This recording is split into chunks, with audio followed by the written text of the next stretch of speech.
Hello, I'm Gerard Saylor of the O.D. Fargo Public Library in beautiful downtown Lake Mills, Wisconsin. I have a book to recommend. It's called Damn Near Dead 2, an anthology of geezer noir. Damn Near Dead 1 came out 2-3 years ago. I also recommended that one. And Damn Near Dead 2 is actually better. I like the story selection better, and the cover is a lot better too. Damn Near Dead, they have different editors. First one was Dwayne. Last name I can't pronounce. And the second one here, Damn Near Dead 2, is by Bill Crider. And there's no slouches in this collection. They're all pretty good. There's about 30 stories. None of them are really all that long. You don't have these almost novella-length stories that are in there. And just to go through, like I said, there's about 30 stories. To highlight some of my favorites, first one here was Scott Phillips. The story is called Bill in Idaho. Phillips, I've mentioned before that I really like his work. And it's set in about 1910 Idaho with an elderly photographer. And a prostitute comes back into town that Bill used to frequent. And she had married and gone off and had a child. And she comes back and she's all beat up.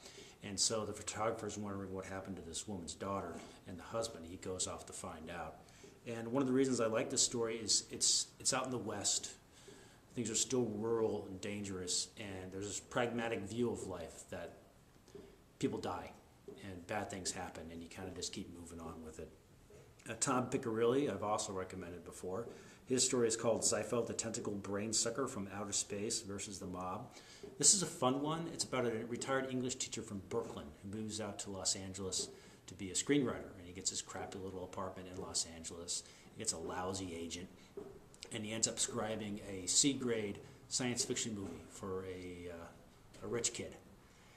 And the screenwriter plays the Zypho, the tentacle brain sucker, and he's in this big outfit, and they have to film it in his own crappy little apartment, and he can't get out of his costume because the zipper in the back is stuck.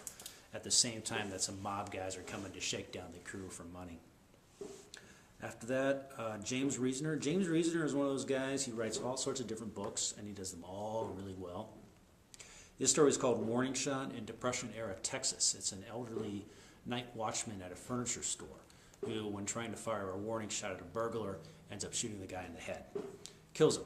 And the burglar is a bad guy, and the bad guy had brothers. And the bad guy brothers are after the night watchman and also after the night watchman's family out for revenge. Last one, Anthony Neal Smith. The title of that story is called Granny. The second word is a rude term for a woman's nether regions.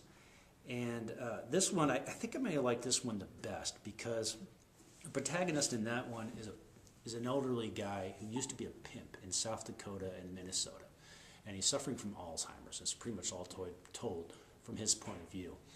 And so he had run all these women in the 70s and I think into the 80s through both states. He used to take them out to Minneapolis and they would get hotel rooms and make lots of money.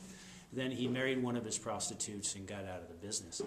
And now he's having trouble just remembering little stuff. And he's like a lot of Alzheimer's victims. Sometimes it feels like he's living in the past. For instance, one of his prostitutes comes and sits down next to him on his couch because she's worried about him. Everybody sees this problem that he's having. And she starts talking to him, and he's kind of paying attention. And then, a snip of time is just gone. It's 15 minutes later. He can't remember anything she said.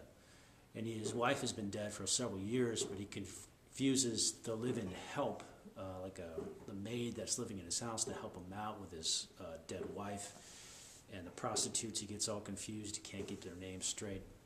And he's not used to aging. He has a guy who was always kind of the muscle, who can't keep up and be strong as he used to be. He has heart problems.